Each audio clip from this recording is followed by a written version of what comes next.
What's up, guys? So today's video is another one of the Marvel San Diego Comic-Con sort of deep dives. This one is for the Eternals, and honestly, from the 5 that were revealed, I know a lot of attention's sort of on the Doctor Strange Multiverse of Madness sequel there, which is I think the 3rd chapter of Phase 4, but honestly, the one I'm looking forward to most is probably the Eternals, and yeah, I will explain why as I'm going through all of the things that we know and potentially even some theories about what the film might include. So let's get straight into it.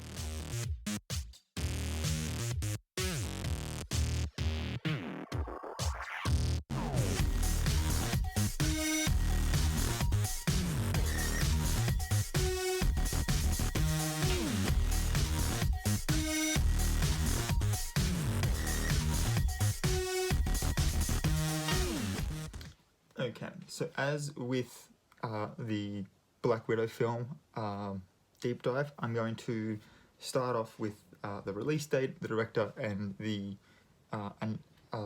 announced cast so far, as well as a little bit of a backstory before I get into all of the like trivia stuff, which then sort of leads into speculation and stuff. So The Eternals is due out on November 6, 2020. So we've still got quite a while for this. I think it's about 15 months to wait for this film. But obviously, in that time, Disney Plus is going to be giving us a lot of new content to be enjoying, so it won't seem like such a long time until that film is out. It's being directed by Chloe Zhao. I don't think I know any projects that she's been a part of, but I'll be sure to leave the IMDb link below again, and you guys will be able to look at all of that yourself. We've got Richard Madden as Icarus. Now if memory serves me correctly, give me 2 seconds.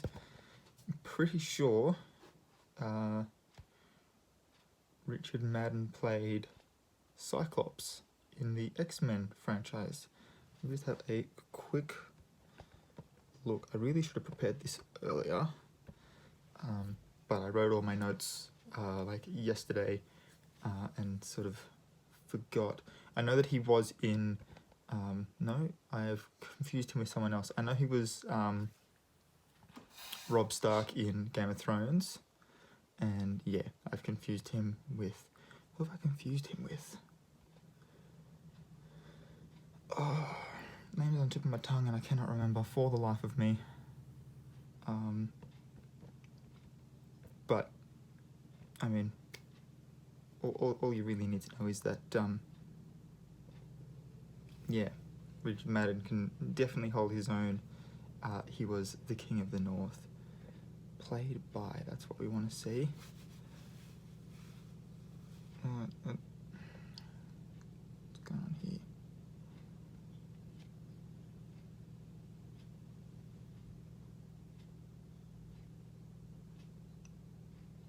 James Marsden. How did I?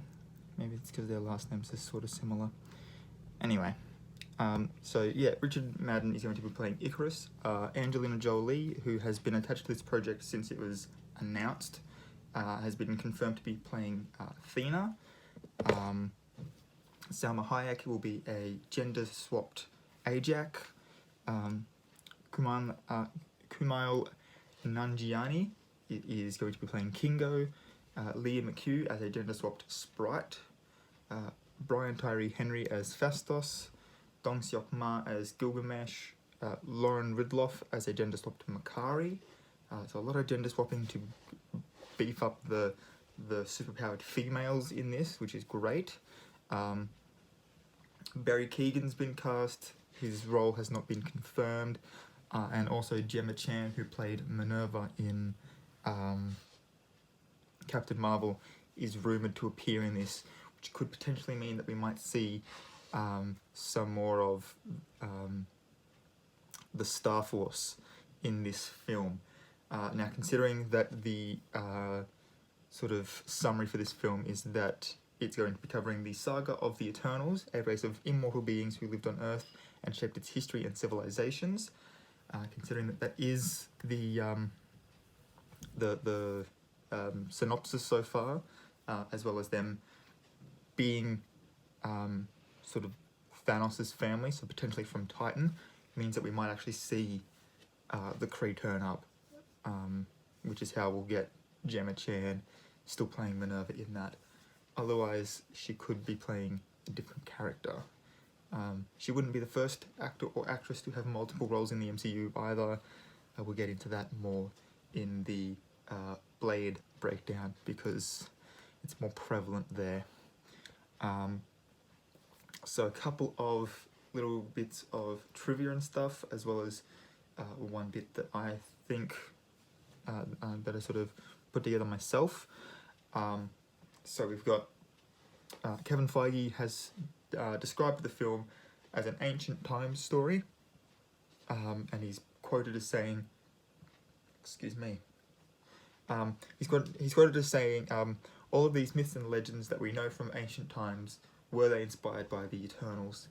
Now, in the comics, Icarus himself is very heavily implied to be the Greek mythological character Daedalus, who created the labyrinth on Crete for the Minotaur, and then built the mechanical wings for himself and his son Icarus to escape.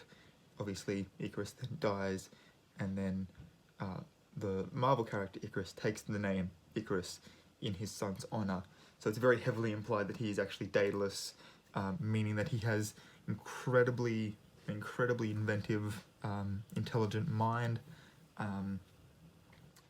So obviously, as the leader of the team, that's going to be interesting to sort of delve into. But also on that note, that's pretty much the main reason I'm looking forward to this the most, is this is going to be the film that touches the most on Marvel's Greek mythology side of things, whereas most of the mythology we've been introduced to so far has been sort of the Norse Slavic mythology of Asgard, but we're finally going to be getting some Greek mythology, and if you've been following my channel for any amount of time, you'll probably know that I absolutely love Greek mythology.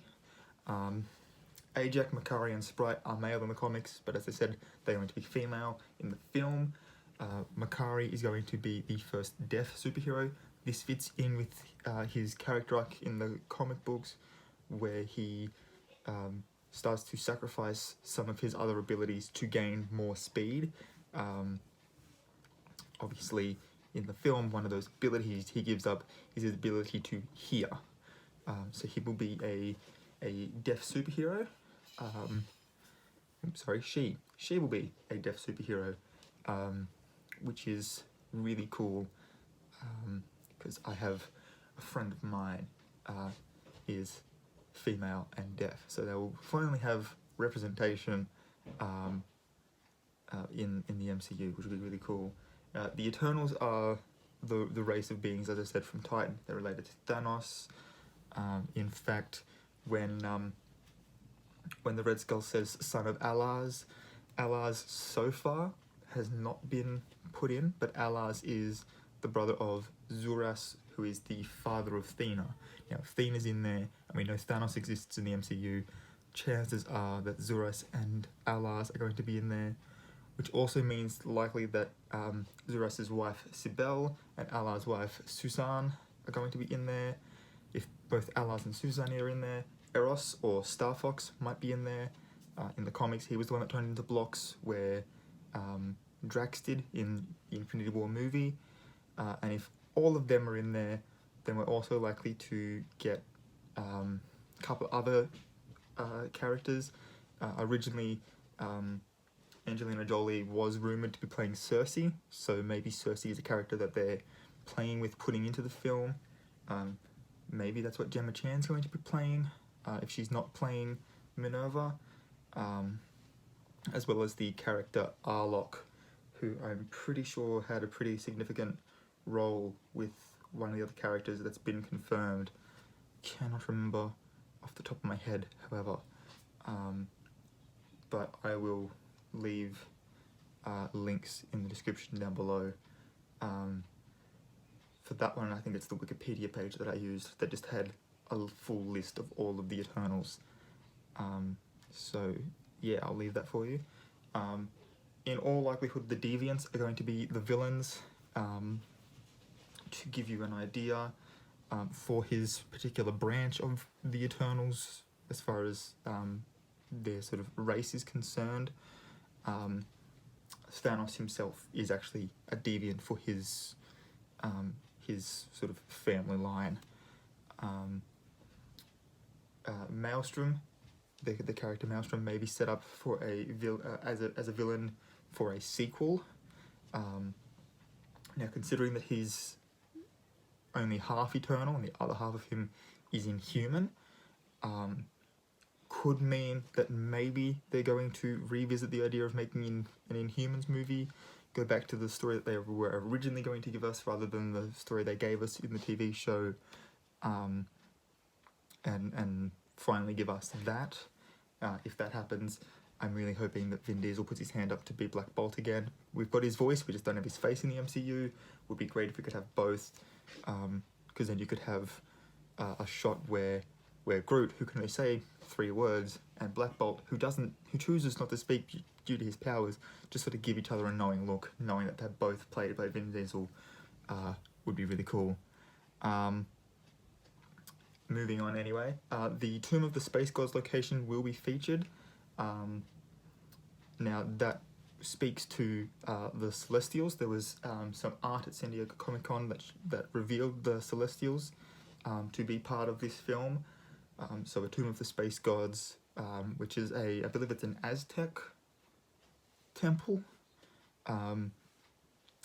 dedicated to the Celestials themselves, who in the comics created the Eternals.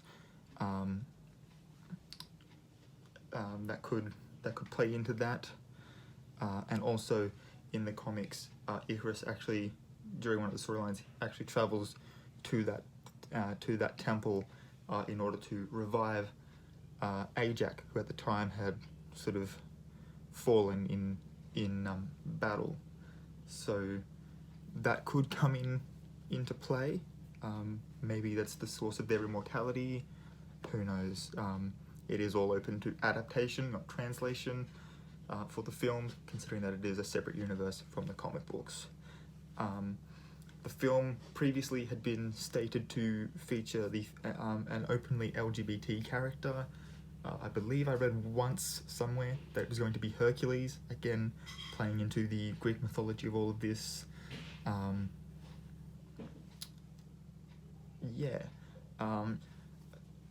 Assuming Zurus does make an appearance, there is the chance of the Unimind having a role in this, although I don't see them introducing the Unimind if they're going to then go and make Nova, whose whole powers come from the Xandarian World Mind, because then there's just too many hive minds running around the MCU. I think they're going to try and streamline it all together. But if they do that, and the Unimind does make an appearance in some form, that could set up Overmind, who is a being actually composed of the consciousnesses. The consciousness is, yeah, that's correct. The plural of consciousness of how was it? 1 billion Eternals. It was 1 billion Eternian consciousnesses that forms his being. He is a Fantastic Four villain, as well as Maelstrom being a Fantastic Four villain. So not only could Maelstrom help set up an Inhumans movie, but also potentially, if he's being introduced in this film, he may be the first villain for the Fantastic Four in their first film, which, if they do that, would make me so happy, because I'm so sick of seeing Doctor Doom in Fantastic Four films.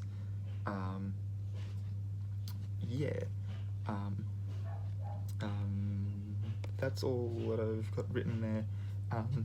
So just to give you an idea of the other parts of Greek mythology that this sort of touches on, most of the characters here are named very similarly to characters from Greek mythology. For instance, Icarus being Icarus, and the mechanical wings.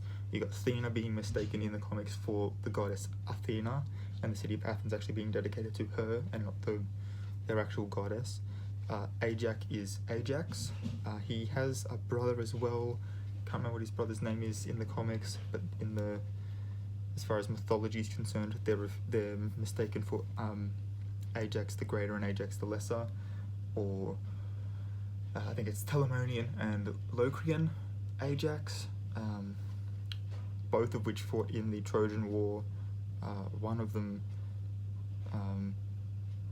is sort of overlooked for a particular prize that they wanted as for helping win the war, ended up throwing themselves on their own sword. We've got Phastos being the last part of Hephaestus, the god of fire and smithing. Makari is more or less Roman, being Mercury, but that's the Roman name for Hermes. So it really wouldn't surprise me if Minerva turns up, Gemma Chan's character from Captain Marvel, because Minerva is the Roman name for Athena, so it still sort of the Greco-Roman theme that they have going on. And then of course, if Hercules is in this film, he's bisexual in the comics, but I think they're going to have him be gay, is I think what I read, because the article was they're going to have a gay character in the movie who's not gay in the comics. And really, when I read it, I was like, but it's not really a huge, like, you know, taking a straight character and making them gay. You're just really sort of being like, oh well, you know, he sort of goes both ways, but we'll only show this side of him. People are going to see that and be like, oh, okay, he's had a gay relationship in the movie. Doesn't mean that he's not bisexual though. So, but I mean, we've already got Valkyrie in the Thor franchise being an openly lesbian character, and yeah, I've got a couple of things I want to talk about Valkyrie when I get to the Thor Love and Thunder video. But that's all for today. So I hope you enjoyed this video. If you did, make sure to give this video a big thumbs up. Don't forget to hit the subscribe button and the notification bell if you want to see the other deep dives that I'm doing for Marvel's Comic-Con panel. I have 4 more for this month. I believe I have Blade as one of them. Yes, I do. So I've got 4 more videos to unpack this month, and then I've got another 6 next month that I'm going to be talking about in between doing like bad film reviews and stuff. So a lot of really good content coming. Make sure you hit those buttons so that you are notified. You can follow my social medias in the links down below, and as I said before, I will leave a link to the IMDb page for this film, so you can read through all of the trivia for yourself, have a look at the full cast and crew that they've announced and confirmed so far, and I will also leave a link to the Wikipedia page that has all of the Eternals on it, so that you can have a read through, and let me know in the comment section which Eternals you think should make an appearance, and which sort of storyline you think that they should adapt, if they're going to actually adapt an actual storyline and not make up their own. But yeah, until next time guys, Night to A2, and I'll catch you all later.